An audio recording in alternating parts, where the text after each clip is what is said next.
Welcome to the Astrology Hub podcast. This is our flagship show dedicated to sharing as many brilliant astrological perspectives and approaches as possible. We feature up-and-coming astrologers as well as living legends in the field and connect you with experts and thought leaders in fields related to astrology, demonstrating how astrology can support you in so many areas of your life. Today, I am thrilled to be here with someone who embodies all of those things I just said.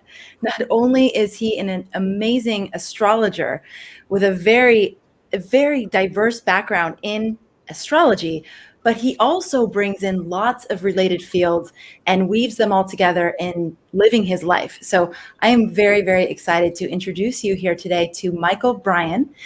And we're going to be talking about astrological education and the role of mentorship in learning astrology, something that he is most passionate about. And I'm excited to share all of that passion with you here today. And Mychal is making his Astrology Hub debut here today on the podcast. I'm just going to tell you a little bit about him, but then I'd like for him to tell us his story of how he came to be where he is today. So Mychal is an astrologer, a counseling hypnotherapist, and a broadcast journalist with a history as a radio host based in Nassau, Bahamas. He has studied astrology, divination, and the Western esoteric tradition since 2005. From his childhood, his life has been spent becoming an astrologer and a modern mystic. He combines all of these eclectic traditions into his concrete astrological counseling and hypnotherapy practice. Within the realm of his healing practice, he's also a certified Ayurvedic counselor, a certified Iyengar yoga teacher, a Chikiden Reiki Shihan Kaku teacher, and master hypnotherapist. And I just found out that he has a history as a dancer, a professional dancer as well. And Mychal, I'm just wondering, how have you done all these things in your short time here on this planet? Oh my goodness, amazing. I'd love to hear that story. Can we start there? Definitely, Amanda. And thank you so much for welcoming me here on the Astrology Hub podcast. I've seen some of your work throughout the years as well, and I think that you do an amazing job. So thank you so much for inviting me to be here on the show. Thank you. So where to begin? Well, I mean, basically, you're bringing so much here. So we have the Ayurveda, the Iyengar yoga, the Reiki, the hypnotherapy, the astrology, the modern mystic. How'd that all happen? I clearly you started in childhood, but how did you come to be practicing all these things and then now teaching them and sharing them with the people that you work with? Okay, so when I was about 7 years old, and as I say this, I realize I haven't really said this story in public before, so I'll let you know. When I was about 7 years old, I had what I call a burning bush experience. I was standing outside in the front of this bush, and I reached my hands over the bush, and my recollection of it to this day is that the bush caught fire, and it was this brilliant purple fire, and it was there, it was burning, it was amazing, and then I just dropped to the floor. I woke up a couple minutes, probably, I don't know how long later, and the bush was intact, I was intact, everything was normal. So obviously I probably just fell asleep outside in my parents' garden, and I had this dream. But I think from that moment on, I knew that there was something different about what I would do with my life in relation to what everybody else was doing with theirs around me. I come from the Bahamas, from a very Orthodox Seventh-day Adventist Christian family. My family is a big part of the church. My grandparents were huge in the church. The grandparents who I didn't know were huge in the Anglican church. So I grew up in a very church-based environment. And so there was certain possibilities for me that did not include astrology. And they did not include magic or mysticism or any of the things that I would subsequently study. And so fast forwarding a bit, when I was about 12 years old, I pierced my ears, and I'm smiling because I re-pierced them when I was old enough to do it without my mother grounding me. But what she did was she grounded me for a year, and I'll never forget the date. It was January 14th And she grounded me from January 14th to January 14th, and I couldn't do anything. I couldn't go to the movies. I couldn't go out with my friends. I couldn't go to the mall. I couldn't watch TV. I couldn't watch TV for a year, Amanda. So, in the absence of all of the other things that every other 12-year-old was doing, I decided that I wanted to study astrology. And the reason why I decided that I wanted to study astrology, and it wasn't astrology specifically, it was I wanted to study how to tell the future. Because for a couple of years before that, I was Harry Potter had just come out and I was reading Harry Potter and it was so amazing. And then I was watching X-Men and that was so amazing. And I spent my childhood waiting for this letter to come in the mail that said that I was somehow gifted, I was somehow special, and I'm going to be whisked off to Hogwarts School of Witchcraft and Wizardry, or I'd be whisked off to Professor Xavier's School of Extraordinary Children. And it never happened. And so I had my first major Saturnian letdown in life because those things never happened. And so I resolved within myself at that age that if those things didn't happen, and if all of the wonderful magic that I was reading about in Harry Potter and watching on TV wasn't possible in that sort of way, I would go for the low hanging fruit. And the low hanging fruit seemed to be, well, I don't see people walking around bending spoons with their brain, but I do, when I go online, see a lot of people saying that they can tell the future with astrology or with tarot or with all these other things. So because prediction seemed to be the low hanging fruit, that's what I said. I obviously didn't make the cut for the team. Let me go do some astrology. So that's exactly what I did, and I just had the very good fortune of falling into a very specific mode of astrology and falling into very specific astrology literature and tarot literature that was heavily based on astrology because I studied tarot through the Golden Dawn system. The Hermetic Order of the Golden Dawn was an early turn of the century esoteric group that integrated a lot of classical astrology into their use of the tarot. And so I had my initial entryway into astrology was traditional astrology. And it took me a very long time before I came to the realization that people were practicing other types of astrology other than that. And I went to UAC in 2018, not knowing that people were saying that Uranus ruled Aquarius and Neptune ruled Pisces and Pluto ruled Scorpio. So I had a very insular astrology childhood that turned into a very insular self training in astrology, that turned into a very vigorous and vibrant astrology practice and divination practice as a child. So I grew my bones in astrology as a child. And we could talk more about that. But my way of reading or of giving readings was what are called blind chart readings. And it was the same way how I interact with tarot as well. So now, today that I'm an adult, for whatever that means, I have come into my adulthood with a very clear sense of how I practice and the sort of concrete results my practice gives me. And that's what I now teach at my school, Oracular School of Astrology. Oh my gosh. So many questions that I have based on that. First, can you, just for people who don't know what a blind astrology reading is, can you say what that is? A blind chart reading is when the astrologer reads the chart of a person without any background information whatsoever. So when I give a blind reading, one of the things that I enjoy the most is the lecture demonstration of reading a chart. And the reason why I enjoy that, which ties directly into the mentorship piece that we're going to be talking about, is because fundamentally all aspects of what we do within our astrology is magical. And which is interesting because I was having a conversation with a student of mine earlier who asked me specifically about my thoughts regarding her studying astrological magic. And I was like, why do you need to do that? All of this astrology is magic. The fact that we can pick up the charts of a person, the chart of what the sky looks like at the moment that that person was born, and be able to read it with depth and insight and accuracy. There's no greater magic than that. Why do you need to study a branch called astrological magic? And so we had a whole situation about that. But in at its heart, this concept of the blind chart reading, or when I give a blind chart reading, I have no background information. I don't know who the person is, anything about them at all, other than their date of birth, their time of birth, their place of birth.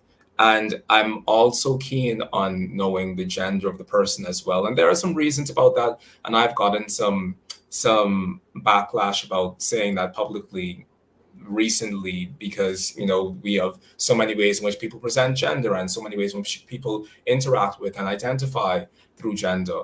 And but that is really the rubric for me: birth chart information, gender, and nothing else. I don't need to know anything else, because the theory of giving a blind reading is that if our astrology is meaningful at all, the information that we can glean from a natal chart, from a nativity, as it's called more classically, should be able to speak with some kernel of truth, independent of us having corroborating facts about that person's life. This is something that I have done time and time again. It is the primary way in which I teach astrology when I do lecture demonstrations.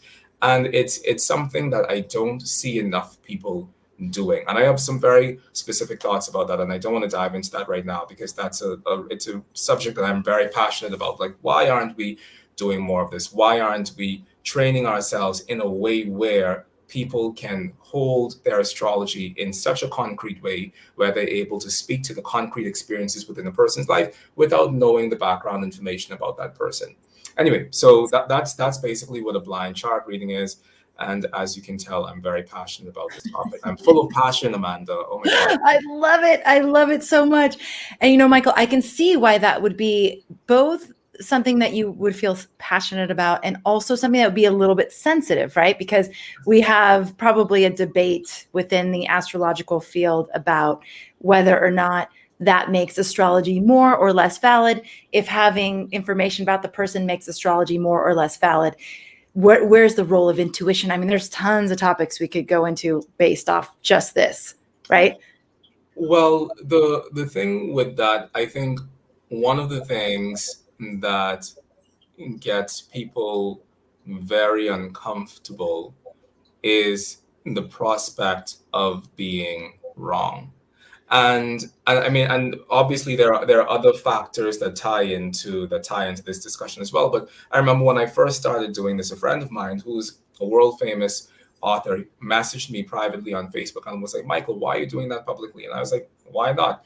And he said, aren't you afraid you'll get it wrong? Aren't you afraid of embarrassing yourself? And that for me, I'm a very Martian person, but I'm also a very Saturnian person. And those two things together makes me demand a certain level of excellence for myself in terms of my practice. And I think that one of the benefits of coming into astrology at such a young age is that I circumvented a lot of the doubt that is inherent within adulthood in relation to the scope of what my practice could actually do. So I don't carry those doubts, and if I have any doubts at all, it's doubts about my ability and not necessarily doubts about the astrology. Mm. And I mean that I hear you on the intuition piece, and I have some thoughts about that as well. But I'm super curious to hear what the other questions are. Okay. Well, one of my questions is, did you say you were 3 when you had that burning bush experience? Oy vey, no, I was 7. 7. Okay. I was like 3, 7. I couldn't remember. Okay. So you were 7. But what I love about what you said is that from that early age, you knew you were different and you knew you were going to live a life that was different than the world that you were in.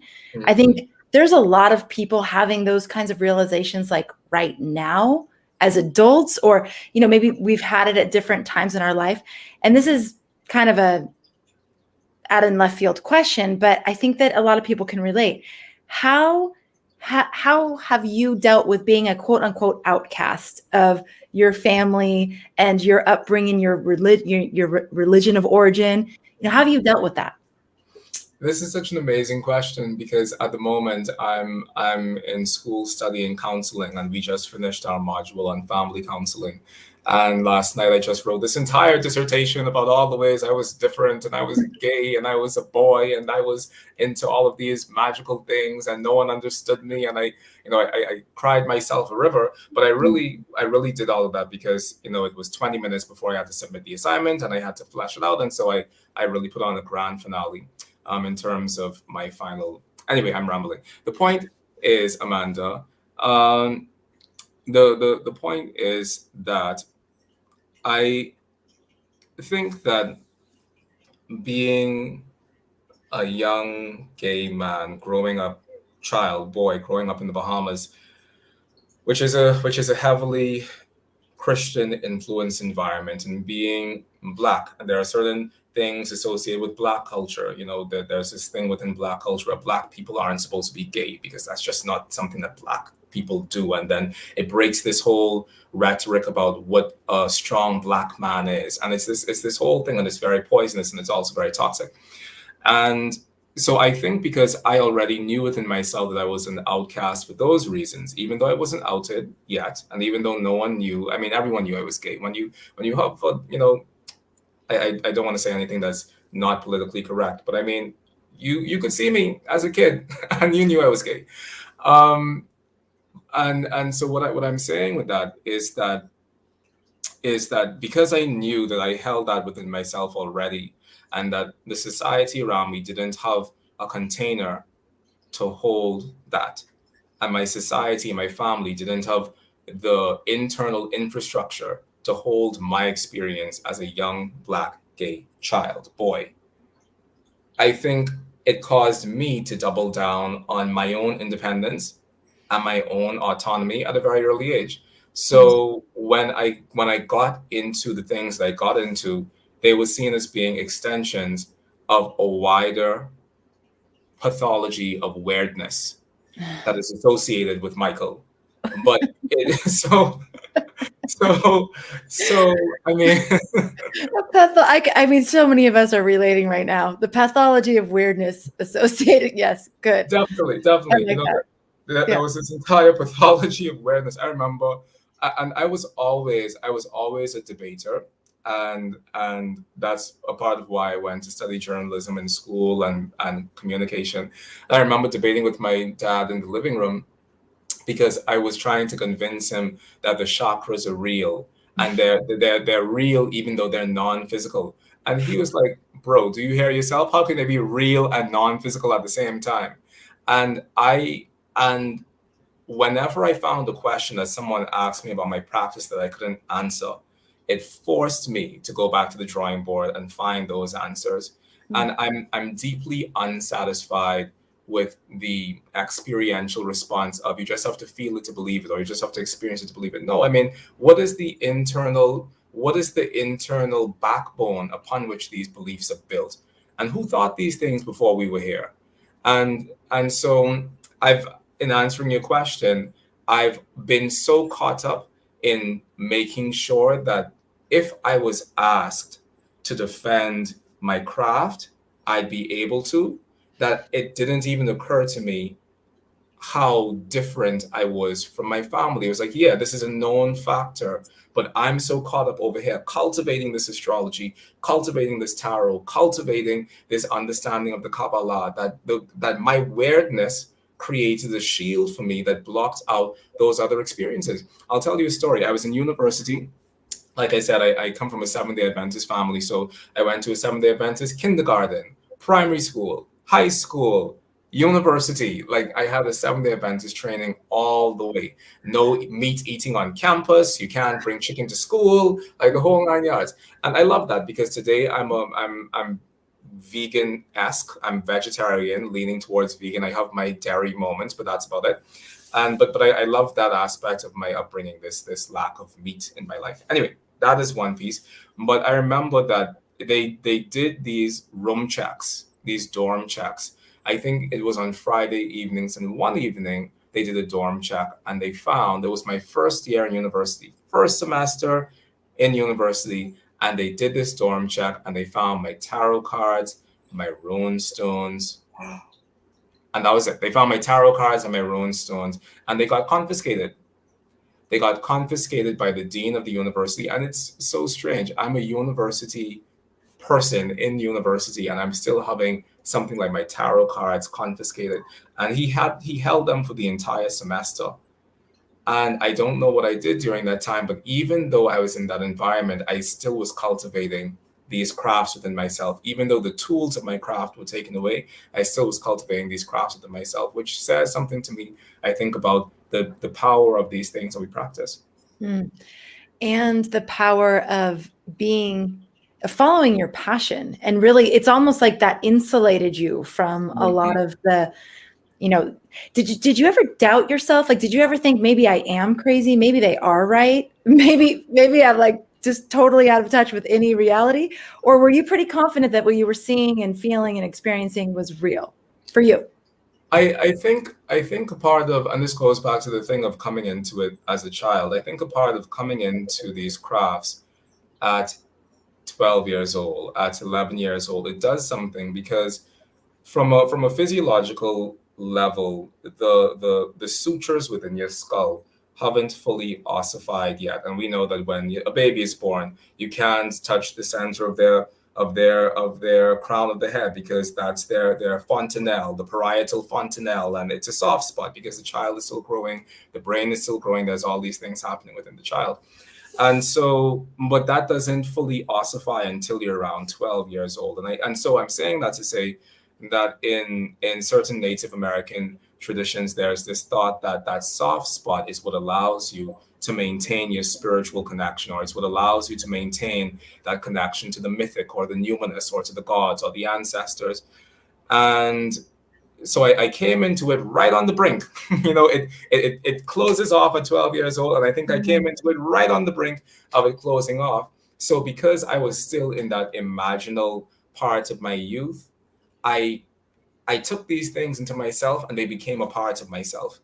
And so I have grown into manhood with astrology as the scaffolding of my life. I've grown into manhood with Kabbalah and tarot as the scaffolding of my life. So I've never known doubt.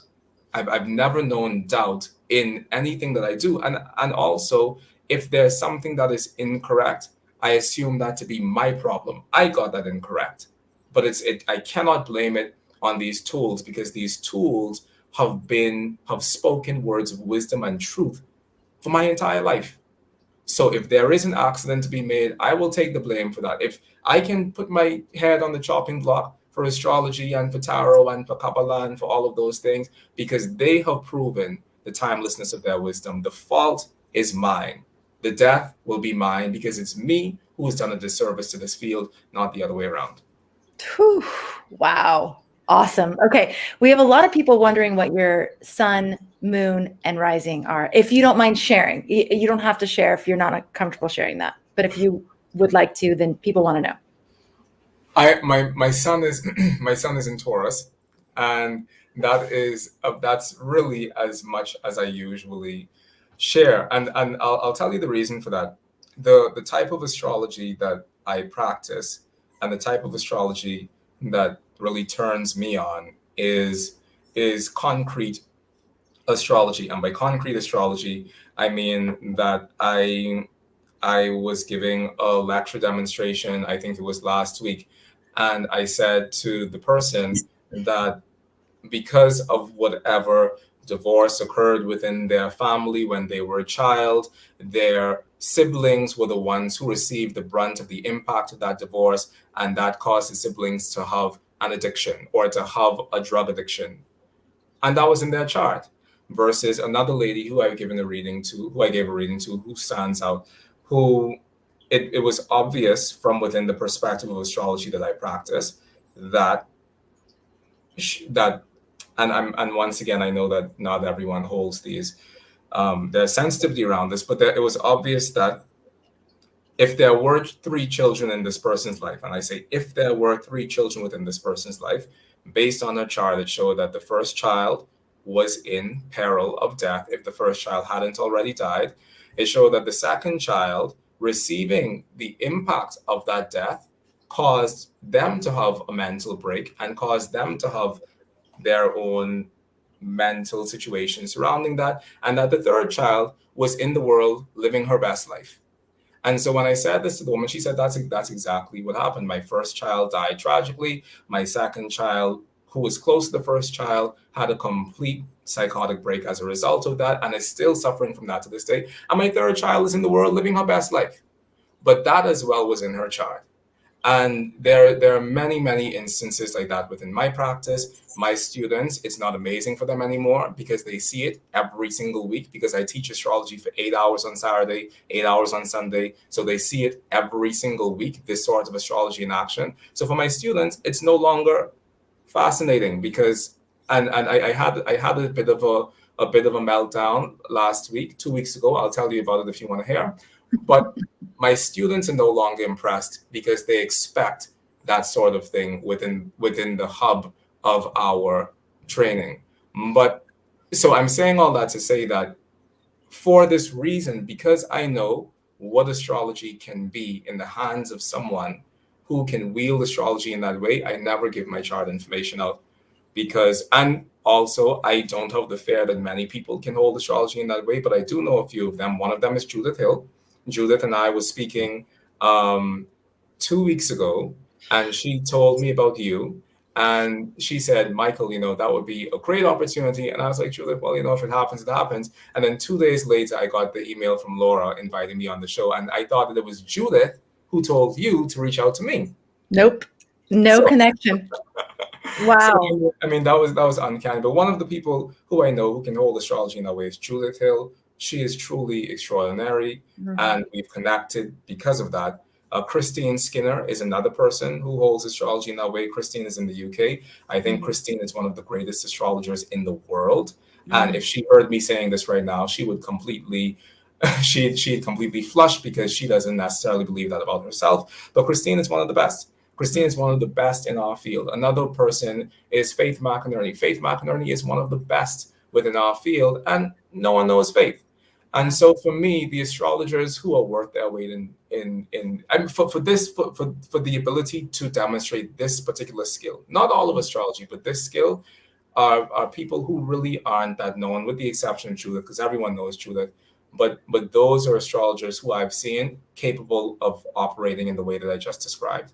And those astrologers also don't give out their chart for the same reason. So because they know that if they know how powerful it is to just have those few points of information for someone. Yeah. Christine Skinner has been on the Astrology Hub platform several times as well. Yes. Yeah, she's amazing. Yes. No, Christine is the best, period. The best. Yeah. And Judith Hill, the Inner Circle members don't know this yet because we haven't made the announcement, but she is going to be an Inner Circle guide this year in October. And we're planning lots of cool things with Judith because there's been such an amazing connection that's been made. Mychal, I mean, we're going to get to our topic eventually, but that just opened up a bunch more things. You said, do you want to hear about my meltdown? Which of course we do. And then I have a question for you about magic. Like you say that this is magic. What is magic to you? Like, what does that actually mean? Okay. Wow. Okay. Let me tell you about my meltdown, because it's a really important thing. So about 2 weeks ago, I was getting ready to present for the Washington State Astrology Association, and my assistant Sam, who Laura, your assistant, has been in communication with, I was talking to Sam, and I was like, hey Sam, like we had a pause in the preparation, and I was like, Sam, do you ever get tired of it? And he said, what? And I said, you see me read charts like every single week. You see me in the trenches doing these blind chart readings in front of a live audience, and this is what you all know about me. I said, does it ever get boring? And he broke my heart when he said yes. And I said, Sam. I said, Sam.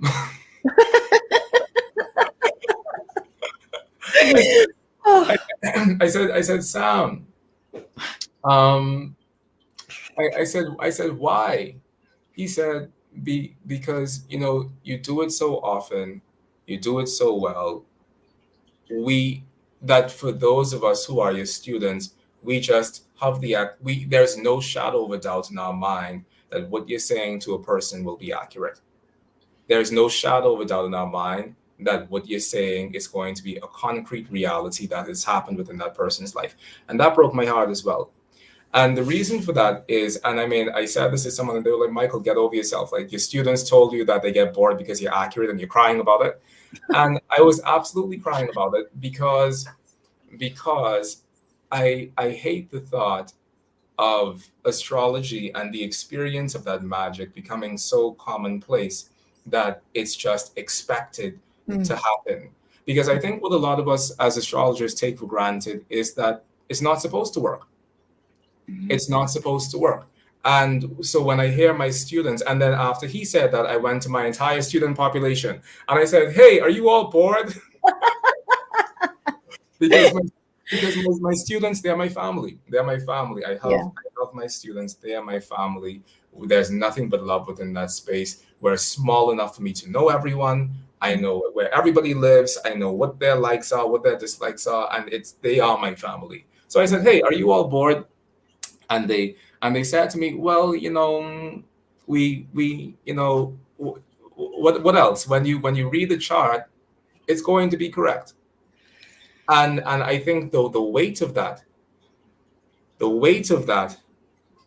is a lot when I sit down and I think about that, because I have built myself within them in such a way whereas that is their expectation. And while I've never felt that expectation as a burden, I definitely felt that 2 weeks ago.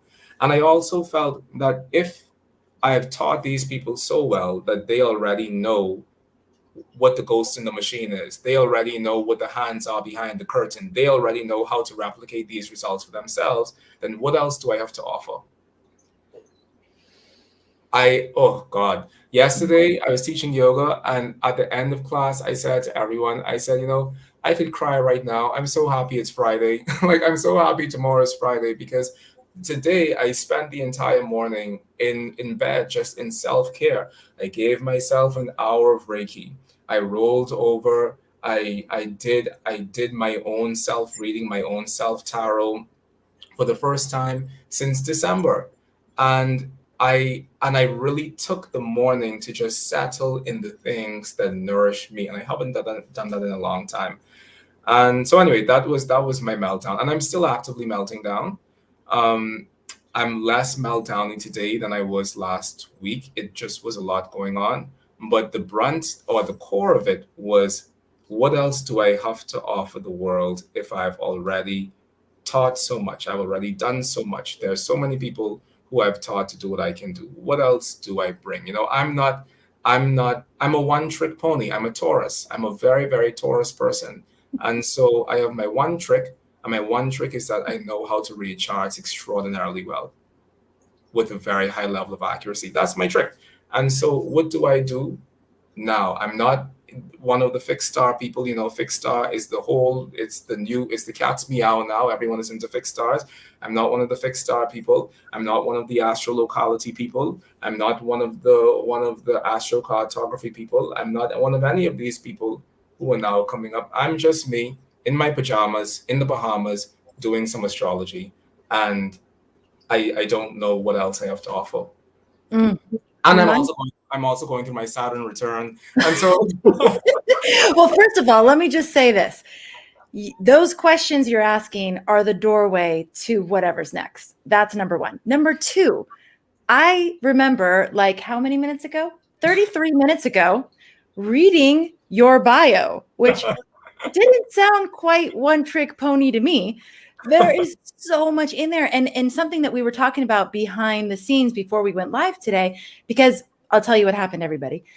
He has 2 websites, and we pulled his bio from one website, and I read it and I was like, whoa, amazing. Like, spiritual teacher, Iyengar yoga, Ayurveda, Reiki, hypnotherapy. Oh my goodness, this guy's amazing, right? And then I was like, but he doesn't say anything about astrology. How weird.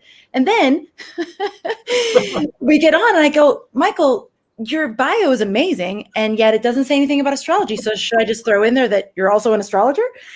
And then he goes, well, I have 2 sites. I have, this work I do here and this work I do here. And to me, there's something, and I could be way off, and you didn't really ask me, but I'm just going to unsolicited. Yes. Is there's something so interesting about those things coming together in a seamless way, in a way that's not like, I'm an astrologer in this life and I'm a spiritual teacher in this life. I actually can bring them together. And I know that there's so many people in our audience who feel this, maybe they have other talents in addition to astrology. And there's this question, how do we bring these worlds together? And why do we feel the need to separate them? Why do we feel like we need to do that? What's the thing there? What's the white elephant in the room there? So I think it'd be interesting to just talk about that for a few minutes. If you have any thoughts on it, go ahead. Oh, thank you for bringing that up. And my darling sister, Kira Sutherland, and I were having a conversation about this not too long ago. And I think that we have, I go to Kira when I have my meltdown, and we have like little meltdown enclave, the two of us. But Kira, as many of your viewers and listeners know, is a medical astrologer, but she's also a naturopath, and there are many things that Kira does. And but she comes from academia, and she works within academia, and I also come from academia, and I've also worked within academia within my youth, and and one of the things that has never been lost on me is that if I am, it's one thing to have the astrology piece down packed. And I have the astrology piece down packed. I have a very clear system of how I practice astrology, how I teach astrology, because my clarity is the most important thing I have. And so I tend not to look to the left and the right of what other people are doing, because my clarity is the most important thing that I have. And if I ever lose that, I lose myself. So the astrology is something that I keep on an inalienable shelf, where that's just what it is and it's there. And when someone comes to learn astrology, I teach them just that astrology, because that we need more people holding that relationship to teaching astrology. And I have some thoughts about that as well. I'm sorry, I talk a lot and I have many thoughts, and please forgive me. I'll go to the question. But the other piece to this is that because of some of the things that were coming up within my astrology consultations, I realized that I needed more tools. And so I had always done yoga as well. I came into astrology and yoga at the same time. So the astrology grew at the same rate as the Iyengar yoga grew within my life. And both of those things happened as a child. So my life was, other kids were doing crunches. I was doing Iyengar yoga. Other kids were going to the mall. I was reading books by Paul Foster Case on the astrological correspondences within the tarot. Like that was how I grew up. So the astrology and the yoga happened in tandem. And the Iyengar yoga, because of what it is, it has always had this inbuilt medical component. And so, because we do so much medical yoga within Iyengar yoga, and because my mentor is one of the top two teachers in America, and she is known for her knowledge of medical yoga, it occurred to me that I needed medical knowledge. So I went off and I studied Ayurveda. I studied Ayurveda in New Mexico, Albuquerque, New Mexico, with Vasant Lad, Dr. Vasant Lad, who's the doctor who brought Ayurveda to the West, to America. But I mean, I've also done a lot of subsequent things, because if I'm dealing with the body, I need to have that knowledge. Also, within the astrology, it became that the astrology wasn't enough. Like people also needed something else. People needed counseling. The astrology by itself prepares you for consultation. It does not prepare you to be a counselor. And that's something that a lot of people who practice astrology needs to know. Astrology is not a counseling field. It's a consultative field. But if it is, you're going to practice astrology in a way that has counseling benefit for someone, then you need to have counseling skills. So because that occurred to me, I'm an extraordinary consultant, but I'm an awful counselor. I mean, they're very different processes. Because that occurred to me, I went off to hypnotherapy school, because I wanted to develop the skills to learn how to hold space for someone within a counseling capacity. At the moment, I'm currently wrapping up a diploma program in Vancouver, British Columbia, where I'll be migrating to in about 1 or 2 months, in counseling, because I wanted to broaden on those counseling skills so I could reapply them to the astrology. So, I mean, the point that I'm getting at is that everything that I've done, and I know it seems vast when I write it out, and I know it seems vast when you read it, but everything that I've done has been to acquire more healing skills that allows me to be a better astrologer. And that is it.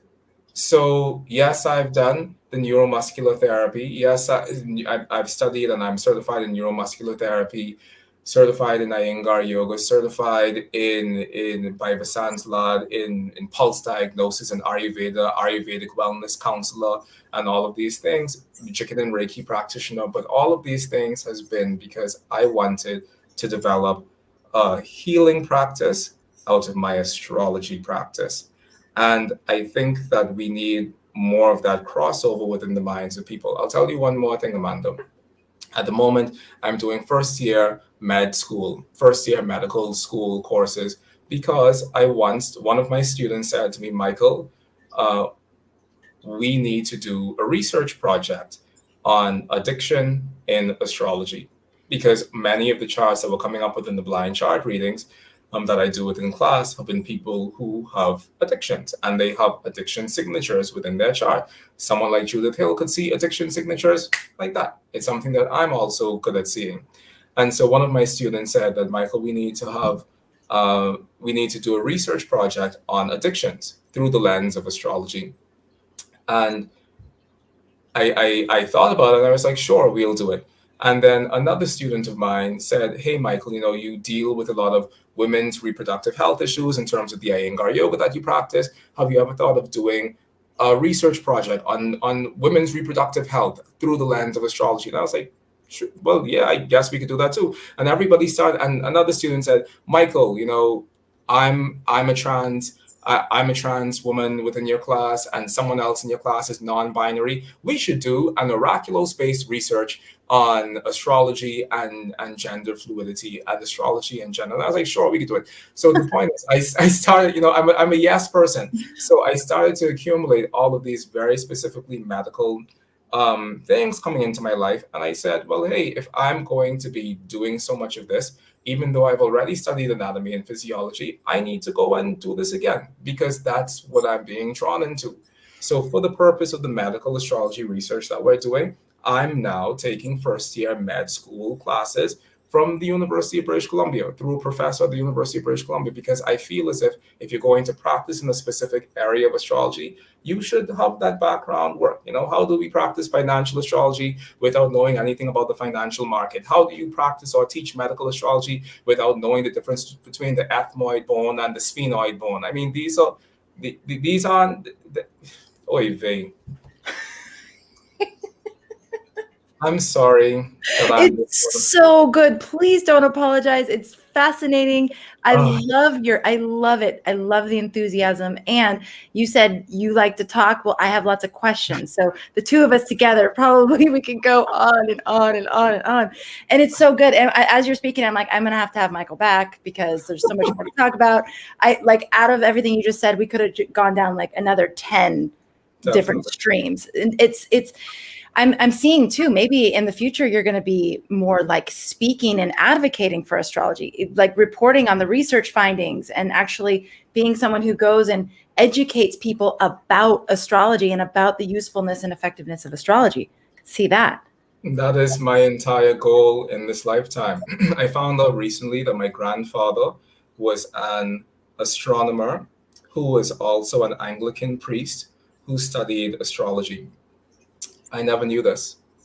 Wow. I never knew this at all. And his wife is a doctor of physiotherapy, which is interesting because before I knew that, I was considering going to physiotherapy school or going specifically to medical school to study to not physiotherapy, but to study orthopedic surgery. That was what I had in mind. And then I found out that, hey, my grandmother actually does this. And then I found out, hey, my granddad, around the years that I was born, I've inherited his textbooks, and he was studying astrology. He was studying astrology, and he was an astronomer at the same time. So I feel like there's this thing over my life, and I've always felt that there's this thing over my life to really defend whatever it is I'm doing, which is why I'm so keen on this concept of excellence in astrology, which is why I do get upset when I see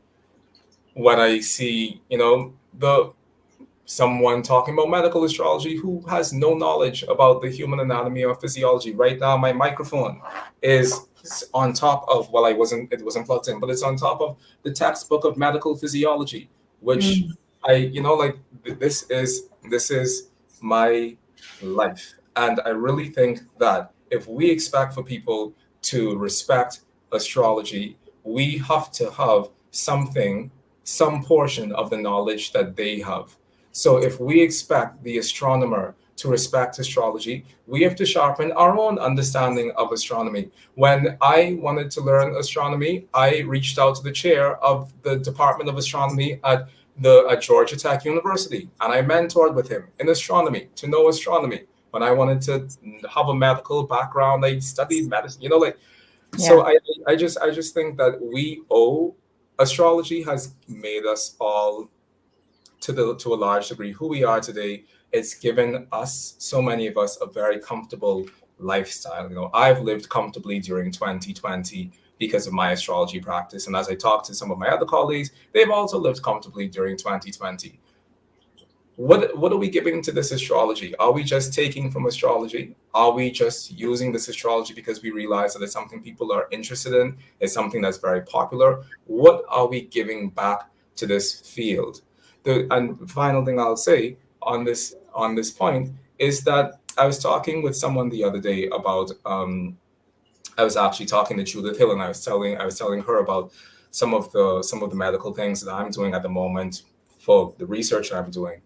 And she said to me, what did Judith say? The specific thing, so I'm blanking on it. But what she said was that it has now left my brain. But the point that I would like to say, while that continues to buffer somewhere else in my consciousness, Mm. what I would like to say is that the long and the short of it is that here's the point. The reason why the other schools of thought and why the other traditions of human endeavor have expanded the way they have is because of funding. Astronomy has become what it has become as an independent study because of funding. Mm. Medicine has become what it's become because of funding. The money went into the astronomy, the money went into the medicine, the money went into these other things. And so they have had the ability to grow and to flourish and to become something extraordinary in over the span of thousands of years. Astrology, may I continue a little bit, Amanda? Yes, please. Okay, okay, thank you. The astrology, on the other hand, and this is I'm a traditional astrologer through and through to the core of my being. That's where my bones were grown. I'm also a Uranian astrologer, which is very, very different from traditional astrology, which is another topic for another day. But but one of my largest contentions with the traditional astrology community is that we are trying to, and not everyone is the same. So this is a generalization. But a lot of the time, I see people trying to recreate the astrology that was practiced by Dorotheus of Sidon. I see people trying to recreate the sort of astrology that was practiced by Firmicus Maternus. I see people trying to recreate ancient astrology, for better or for worse, in its same ancient form. Medicine is no longer practiced in this ancient form. Astronomy is no longer practiced in this ancient form. The financial industry is no longer practiced in this ancient form. I'm not bothering two chicken eggs for one goat. So if all of these other systems of human thought have advanced beyond their ancient form, why are we trying to practice in that same way? And I say this, and at the same time, I teach traditional astrology. I teach it through and through to the very core of its being, and we go even further back than Ptolemy. So I am teaching this traditional astrology not as a means of us recreating that, but as a means of us having a launching pad towards futurity. Mm. And when if you take a second or take a while and go and register in a local anatomy and physiology course within your local community college, university, whatever, you will understand on day one why in their mind astrology has no place. If you go and you take astronomy 101 at a university, you will understand on day one why in their mind astrology has no place. It's because those fields, they have gone light years beyond where we still are, and it's because we haven't had the funding. Mm. Today, astrology is a $4.5 billion industry. We do have the funding. How are we investing in ourselves as astrologers to be better and more amazing than any astrologer has had the ability to be before because of their lack of funding? And how are we imparting this to our students? Because the day will come, there's no way astrology can be making $4.5 billion in the world and someone somewhere not calling astrology back to task, not calling the astrologers back to say, okay, you all are making this much money. What is the proof? What is the evidence? How does this work? What will we do when that day comes? Do we collectively as a body have the ability to defend this field because of the strength of our own practice? And that is a question that I think every astrologer should consider, because if astrology is our mother, we owe something to our mother to create a space within the world where she will be respected. That's the end of my spiel. Mychal, this is your answer. This is your answer. This is why the meltdown last week, because this part is calling, this part is coming through, and I can see collaborative opportunities actually between Astrology Hub and you and organizations like ours. That I agree with you completely that we have been given so much. And so what can we do to further uplift, elevate, and solidify this field? And it's not that it's not to go out and prove its worthiness. It's not like, oh, we're as worthy as you, astronomy. We're as worthy. That's like already on our heels, like we're already in a defensive position. But the more we just continue to expand, like you say, our knowledge base, our understanding, the correlating fields and how they relate, and it will just happen naturally. And I agree with you about funding. It needs to be funded. It just clearly hasn't been a priority in, wherever that $4.5 billion is going. It hasn't been a priority. And I think it's been so dispersed at this point. I don't know where all that money's going, but it's something that we should talk further about. That's for sure. And I'd love to hear from those of you in the audience who would be interested in things like this. I mean, is there an interest? I know David Cochran's doing a lot of research. There's like little pockets, but really taking this further. I see you as a total beacon of like a total visionary leader in this. And that is clearly being demonstrated to us here today. So I appreciate you sharing. I appreciate your vulnerability. I appreciate you like giving us a glimpse into who you are as a person. I know we were supposed to talk about mentorship today, but I think we should talk about it next time, because this has been such a beautiful orientation to you and your work. And I'd like to just leave it in this container, of what we've been able to cover, because I think a lot of people have their wheels turning right now, of where this can go. And I love where you're coming from, that it is truly from a place of, gosh, we've been given so much. How can we give back to her? Like, how can we continue to give, and all the people who have practiced? I think too about all the people who have practiced astrology who got thrown in jail or killed for it. The people that like put their lives on the line to preserve the information through time. And what can we give back to them as well? And so quality and integrity and these things, I'm a very Saturnian person as well. So many things you're talking about, scaffolding and the foundation. And I'm like, yes. But we need those things. You're right. And I think not to shame anyone for where they're at. And if they don't know how to defend astrology to its fullest yet, because I think we're all still, it's one of the reasons people tune into our show, I think, is to continue to get more information about the truth of what astrology actually is. So you're awesome. I'm so glad we met. Like, hello.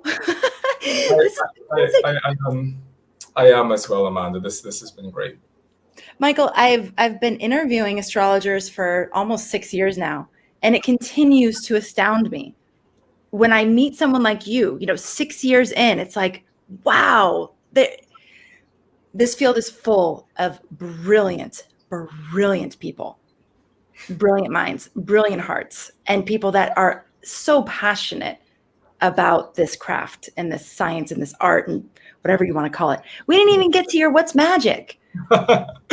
Well, I mean, well, I don't think that we have the time to get to it, but I will tell you, and I want to thank you for this opportunity, and it's been truly amazing. And there was a conversation that Judith and I were having. I think it must have been a year ago at this point, and Judith said something to me. I love Judith's mind and her rationale because the two of us, Judith and I, we come from very similar backgrounds in terms of how we became who we are. And one of the things that Judith said was that we need more people who are able to defend astrology through their practice of astrology. And in her very aloof Judith way, she was like, and it wouldn't even be that difficult. And I was like, Julie, what do you mean? She was like, it wouldn't even be that difficult. We just need for the skeptics to give us the charts of two people, put those people side by side behind the curtain so we can see them, and we just need to read the charts of those people individually and basically. And then she was also tying into medical astrology stuff as well. And she said, that would be the way how to do it. She said, but the problem is that the skeptics, whenever they go to be skeptical with astrology, they pick the person who has been, who is the TikTok. Yes, They've learned astrology on TikTok. They yes, practice astrology on TikTok. They're the TikTok astrologer. They yes, pick they pick the TikTok astrologer. They pick the Google astrologer. They pick the people who don't really have the sort of background or the requisite skills to defend our astrology, and then it makes the entire field yes. look like it's only that type, that quality of practitioner. So anyway, I mean, You the know point what, is, Michael? Do they really want to find the true practitioners? I mean, I don't know if they do. And I don't, it's interesting because like at the Super Bowl, there was a thing. Did you watch that? Like today, I can't remember the name of the show, but they like did a little thing on astrologers predicting the outcome of the Super Bowl. yes, And I I saw this. I I watched saw. it and I was like, "Oh my gosh, what?" Like, no.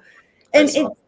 I walked away going, I don't really think they want astrology to look legitimate or solid. Maybe, but I mean, so what can you do? There's this thing of if you can't go out and fish, you stay home and you fix your nets. And at this stage of my life and my practice, I'm very keen on creating a generation of excellent astrologers and a generation of extraordinary astrologers. That is my contribution. A part of my Saturnian predilection is that I'm always thinking about death. Today I went on the road. I had a dream last night. I thought I was going to die today. So that's but also I'm going through my Saturn return, so it's just death. But anyway, so a part of my predilection as a Saturnian person is I'm always thinking about death. And I'm always thinking about what is what will I leave behind me as a legacy when I am no more? And when I am no more, I want for it to be said that this person invested in creating a generation of excellent practitioners of astrology who are able to stand up within any skeptical arena and defend astrology not just through words, but through the evidence of their practice. And that's what I'm currently creating. And that makes me sleep well at night because at the end of the day, I have, in the Bahamas, we call it a shame tree. It doesn't really sound as bad. It doesn't really mean something as bad as it sounds. But I have, I get embarrassed very easily in general, which is why when I do a blind reading, every single time, people think, oh, you're so good at that. But every single time I get on YouTube or I get somewhere and I'm doing a blind reading live, I'm putting my reputation on the line. Because in a blind reading where you're saying very specific things about a person's life, you can either be wrong or you could be right. And maybe I've been fortunate and lucky that for the most part I've always landed on the side of the angels, but that's also not luck. That is preparation. That is the preparation that has gone through me building myself in the specific astrology that I've built myself in, because I want for people to feel as if that quality of practice exists within the world, because I want other people to pick up the mantle to do the same. Because astrology is our mother, and we need to take care of her. Because when we are dead, us now, this generation of astrology teachers, we'll leave her barren, and we'll leave the world barren, and because we would have just taken, and it's time for us to give something back. So good. Mychal, where can people find out more about you? So people can find out more about me at on my website, www.oraculosastrology.com. You can find me on YouTube as well at the Oraculos podcast. It's my name is right there in the and underneath the title. And also, Lauren Albandian would kill me if I did not speak about Norwalk. So Norwalk is coming up, and I will be lecturing at Norwalk. It's my first Norwalk lecture. I'm begging people to show up because no one knows who I am at all. And so I'm begging people to attend my Norwalk lecture. Let me just tell you one of this.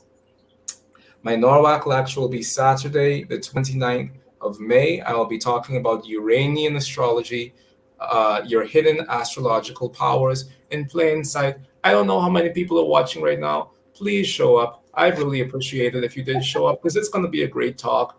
And I really would like for more people to hear about this stuff. So if you show up at my Norwalk talk, I'll put on a wonderful talk for you and it'll be well worth your effort. So those are the things. And then the last thing I have to say, just because Sam, my assistant, will kill me if I don't say it, is that we have a horary astrology intensive at Oraculos called the Foundations of Classical Horary Astrology, and that will be occurring on Saturday, the 29th of May. So if you go over to www.oraculosastrology.com/classes, you can sign up for my upcoming Introduction to Horary Astrology, and you'll see all the other amazing stuff that we have going on there. Very nice. Mychal, it's been such a pleasure being here with you today. Thank you for making your Astrology Hub podcast debut. You're going to have a fun time reading the comments because everybody has loved this, loved you. And it's just so fun to meet you. Thank you. Amanda, I hope that we get to do more. I hope so too. Thank you so much for sharing this space with me. I really appreciate you, and you've had some really extraordinary people here. So I'm really happy to be on the other side of the screen with you. So thank you for creating quality touchstones of what astrology can be. I even made a video because what the audience doesn't know is that there's a thing that happens when you're sitting waiting for an Amanda Poole Walsh interview. There's the 30-second countdown. And I was like, oh my God, is a movie about to start? So there was a 30-second countdown. I made a video of that countdown because I want to send it to Sam. So I could say, Sam, look at the 30-second countdown. So you're really doing wonderful work in terms of boosting what we look like within the world. And astrology has you are one of the cream of the crop in terms of what astrology can look like in the world. And you're making us look good, Amanda. This whole thing with the candles in the background and the beach in the background, and the devil is in the details. You're making us look very, very good, and I'm very proud of what you've accomplished. Thank you. I have an incredible team that helps us bring this vision to life, and that's been so important to us. It's like that is part of the uplifting of the field. It's like, no, we're not these crazy woo out there, totally ungrounded. It's like, no, this is real. This is solid. So thank you for all of that reflection. Really appreciate it. Thanks to all of you for being here and for being a part of this community. It's so amazing to share these incredible astrologers with you. And it just makes it so much more fun because all together our energy just goes woo, woo, woo, all of us so enthusiastic and passionate about astrology and how it's impacted our lives, and very much united in our desire to share it in a beautiful way with the world where, it's no longer laughed at and relegated. But you know what? If it is, that's okay, as long as we're bringing our best, right? We're bringing our excellence and we're being who we are. So thank you. I can't wait to see all of you again very soon. Mychal, can't wait to see you soon. Thank you, as always, for making astrology a part of your life. See you next week, you guys. Thanks.